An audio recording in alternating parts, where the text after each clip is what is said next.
Hello, everyone. It's been a long time. I greet you all and hope everyone is well. Um, I'm recording this after a long hiatus from my page, from my YouTube channel, um, in the midst of the COVID pandemic, hence the haircut or lack thereof, the middle of um, civil unrest in our country. Um, Before I start, I want to thank my subscribers.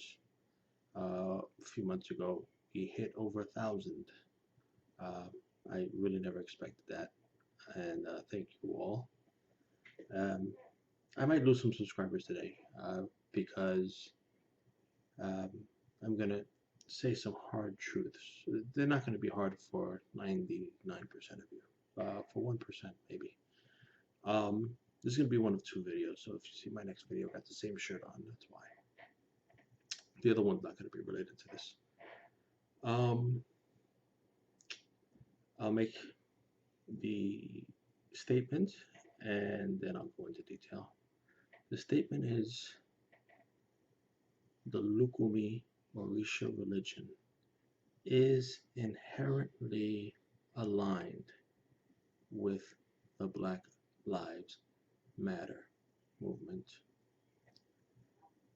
This doesn't need official endorsement. It does not need an elder to say yay or nay. There is no elder that can or cannot say that. Um, Historically speaking, what Lukumi is by its very nature is in itself a series, centuries old, of various Black Lives Matter movements. And if any practitioner thinks that that is not the case, any Orisha practitioner who thinks that the best response to someone saying Black Lives Matter is all lives matters, I promise you, you've picked the wrong religion. You'll never be a full practitioner. You'll always be a guest, and probably an unwelcome one at that. Uh, and a lot of you are gonna be like, "Hey, why you start talking about politics?" This is not politics, my friends. This is not politics. This is human rights, basic human rights. Okay. Um, and yeah, and I feel like I don't. Many of you are gonna understand the discomfort and the disgust that one has to feel to even have this, even make a video about this. But why am I making a video about it? Is because, like a lot of people, I didn't know how I could help. I didn't know how one voice could matter, and I still don't think one voice alone matters. But I kind of remembered, hot dog, I have a YouTube channel with at least 1,000 subscribers. I might be able to reach 1,000 people. If even only half the people click on this and watch it all the way through, I've reached some people. My friends, my abudas, my brothers and sisters in faith,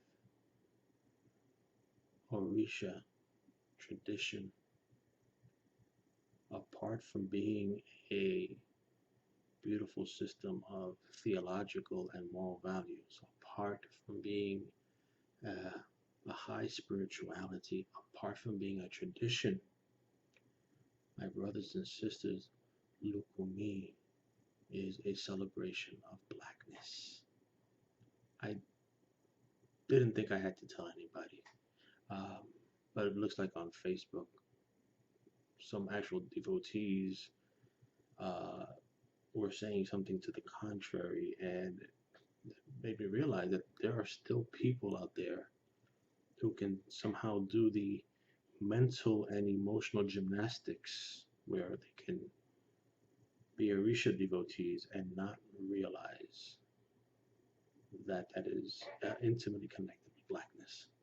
Um, so I'm going to uh, give you a brief history on Lukumi's interaction with law enforcement, um, and why every Lukumi practitioner is today is a direct beneficiary of people standing up against laws that discriminated against Lukumi as a religion, um, legally, I mean systemically, um, which obviously also stemmed from Lukumi originally and still being a religion of Africans. So as recently as a few years ago, if you're not up on the news, some people in Texas, some practitioners in Texas were arrested. A ceremony was broken up, and everybody, like a bunch of people, were arrested performing an initiation. Um, dozens and dozens are done every year in America. It's not hundreds. I mean, America's a big place. And between Chicago, New York, Miami, LA, probably hundreds are done every year. Texas. And so in this particular, I don't know the details. You can look it up pretty easy. A lot of the priests were arrested for doing what we consider commonplace. So they were arrested and they went to jail. They had to wait for a hearing. You can see the interviews with the officers. The officers that were sent in there had no idea what was going on, had never seen such a thing, had never heard of such a thing, which means that our religion didn't make the cut as far as basic training of a police officer, as far as respecting religious diversity. I'm not surprised. We are a minority within a minority, right? There's plenty of black and brown Christians that don't like us, right? So so we are a minority within a minority. So I'm not surprised. What is surprising is that when they got to the door, I'm sure somebody said, "Hey, we're protected under the Supreme Court," and they didn't say, the cops didn't say, "Okay, let me look this up before I break up your whole party." No, they arrested first. They arrested first, asked questions later. Everybody was ultimately acquitted, but they suffered the pain and the indignity of arrest and all that.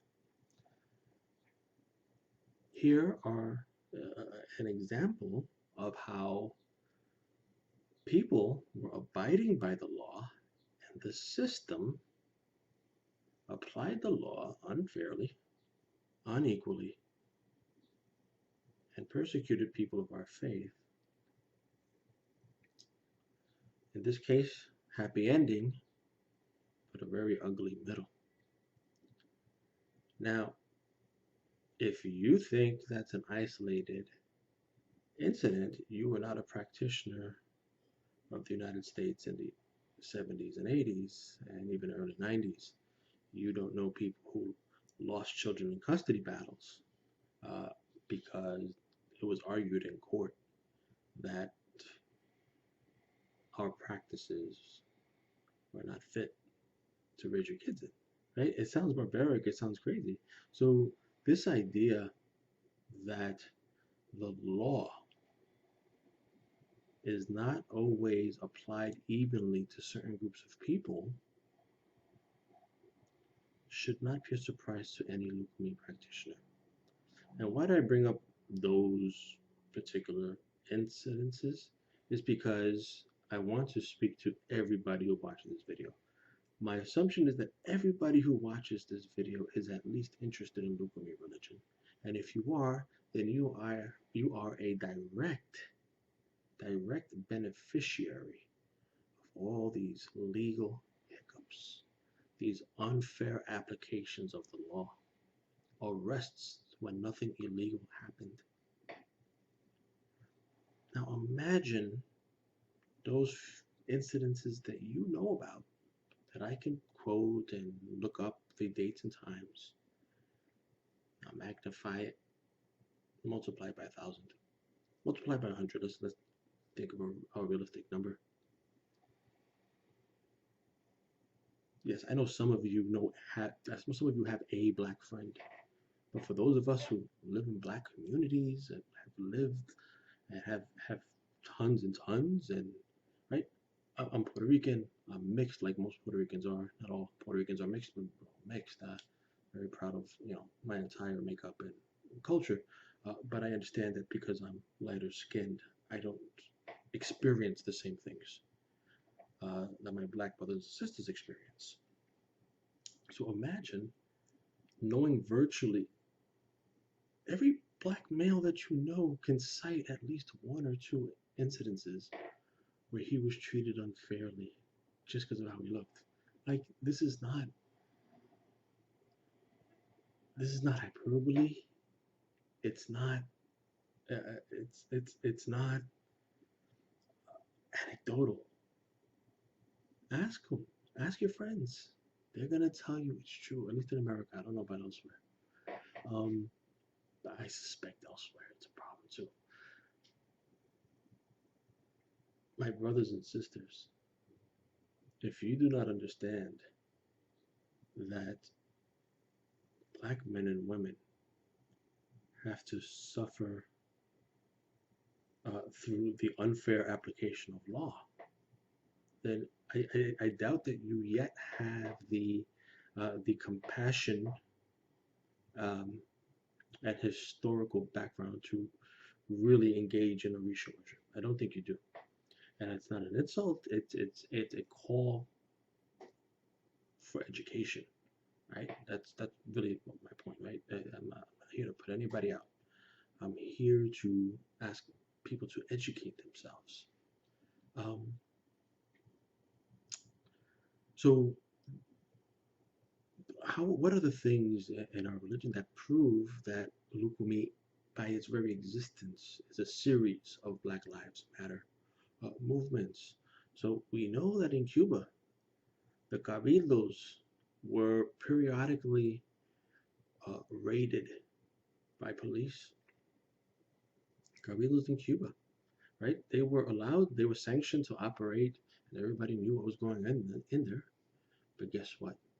One person starts a rumor that they're planning a revolution. Everybody in the cabildo gets arrested. All the Orishas get snatched out. Hopefully they get returned. If not, we know this. And we know there were actual uprisings. We know that there were. Look this up. Carlota Lukumi. Carlota. Carlota. Look it up. You see this beautiful statue. Woman, I think she's holding a machete. Carlota Lukumi, a person of Lukumi nationality. Don't know if she was a priestess or not, but I know we know that she was Lukumi nationality, and she led one of the uprisings in Cuba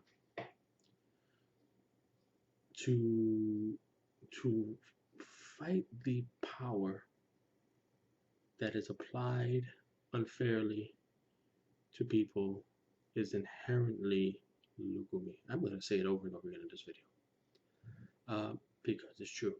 Now, for those of you who've never actually sat through an authentic Lukumi, Cuban Lukumi prayer ritual,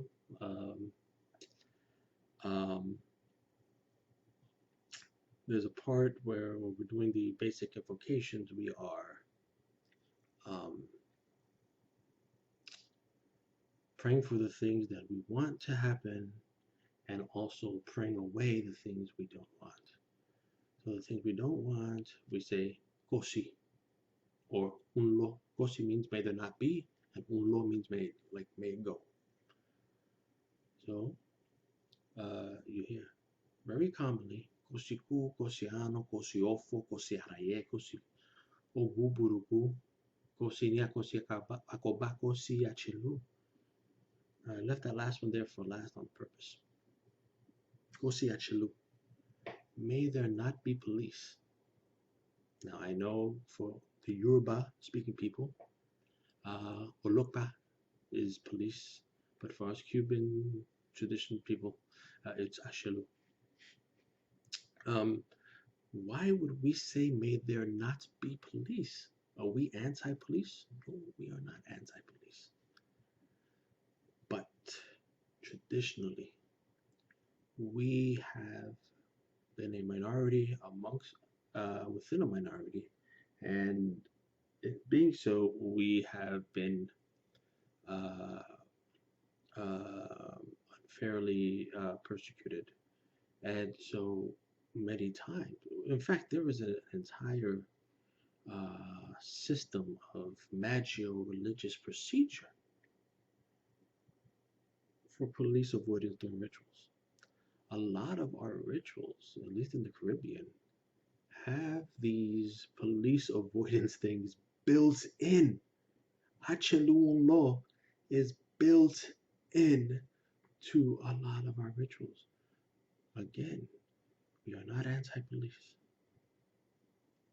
We love justice. Nobody who prays to Batala and to Ashosi and to all these Eshu Elegbara, none of us can say we are against a justice and the enforcers of justice. But once that justice is applied unfairly, there's an Odu for that. We have a Gundaroso. I'll start there, which I've probably quoted here a lot. Anyway, so we know what happens. Odu speaks explicitly about the unfair application of justice. So when we say Achin law, we don't necessarily wish that there were no police. We know plenty of Orisha devotees, plenty who I know personally are law enforcement. So I'm not going to, you know, they engage in the same behavior that would get us all arrested sometimes. So at least they were back in the days, right? I mean, you have to understand, they understand this idea of living on both sides, right? I'll give you an example. So a lot of the big things have been like defended in the Supreme Court. Oh, and we have the right for this and we have the right for that. But if you're watching this, chances are at least some of you live in a county where something you do on a daily basis may be considered illegal and you don't even realize it. I'll give you an example. 5, 6 years ago, the Odun Irosum came out for a godchild of mine. I wasn't the Oriate, I was the Ojubona. And in one of the Abo, very common to mark there, to perform prayers inside an abandoned house. You find a place that's abandoned, you go in and you perform invocations and you leave. There's a couple of things that are involved there. I did it. I did it as instructed. I left the place identical as I found it. I left nothing behind. I did not leave a mess. I did not break anything to get in. I did not take anything on the way out. But technically speaking, I committed a crime called trespassing. Now, even if you, my dear listener, have not done that particular book, you belong to a tradition that has been doing this. And when we stop doing these things, just realize then we are changing our tradition. We are going away from the old ways. So I committed the crime of trespassing. Nobody got hurt. Nobody was fouled. Within a year, the people who owned that land actually fixed the house up and sold the house for over $1 million. The house isn't worth $1 million, but they sold it for that much. Everybody won. Do you realize that Brother Aubrey died for less? Why wasn't I hunted down and killed? Do you realize how lucky I am? Brother Aubrey was pushed into a corner and forced to defend himself, and when he did, he was shot. I'm getting choked up just talking about it because I committed the same crime 5, 6 years ago in the name of my religion. and I'm here to talk to you about it. My brothers and sisters, if you practice Lukumi and you don't think Black Lives Matter, or you don't think that that slogan means something, and you want to respond with All Lives Matter, please find another religion. Please go to Thor or somebody else. I don't care. Right? This really isn't your religion. It's not. I don't care. I don't care if you don't like my answer. Unsubscribe. It's not your religion if you don't understand. And I'm going to tell you, I am not anti-police. You have no idea how many people I love and care for the police. And I want their safety. I want the safety of police officers. But the good cops have to speak up when they see the bad cops acting. They do.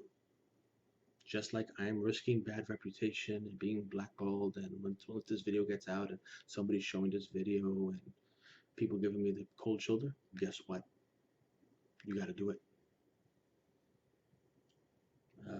I indirectly knew one of the police officers, Latino police officers, that spoke up against stop and frisk here in New York. What was the punishment? He got the worst shifts, no more overtime. They placed him in the worst neighborhoods, even though he was a tenured officer. So, on paper, something that could be done for any officer, right? Hey, it's your turn to take that. It's your turn to take that shift. Oh no, we have to give. We don't have money for overtime. This. So the good cops who spoke against stop and frisk, I can tell you, were punished. That is not a lie. This I heard from the police themselves, the officer. So we, the practitioners who are not law enforcement, let's also remember that they are good cops and they get punished. They get punished for being good cops sometimes. Okay? And I'm sorry for the long rant, and I don't mind. It has to be said.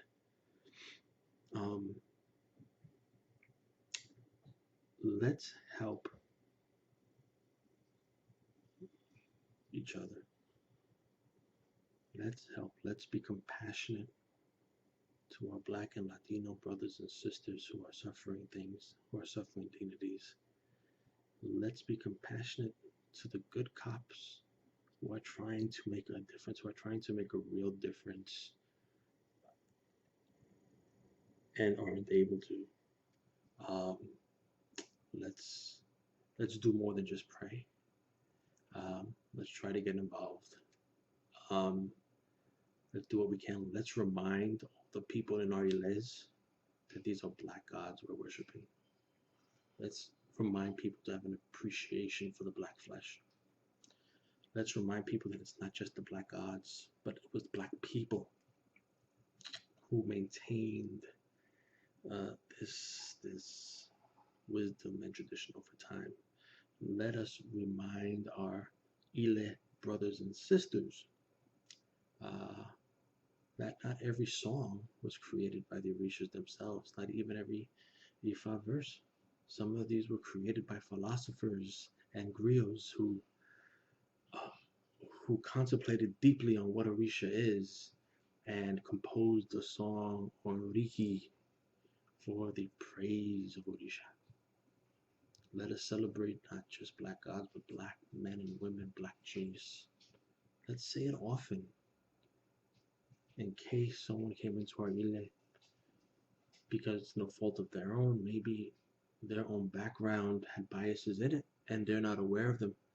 Let's help indoctrinate. Let's indoctrinate in a good way. Let's help, right? Don't play that gotcha game. Oh, you're a racist because you said the wrong thing. No. Let's slow down. Let's help people get on board.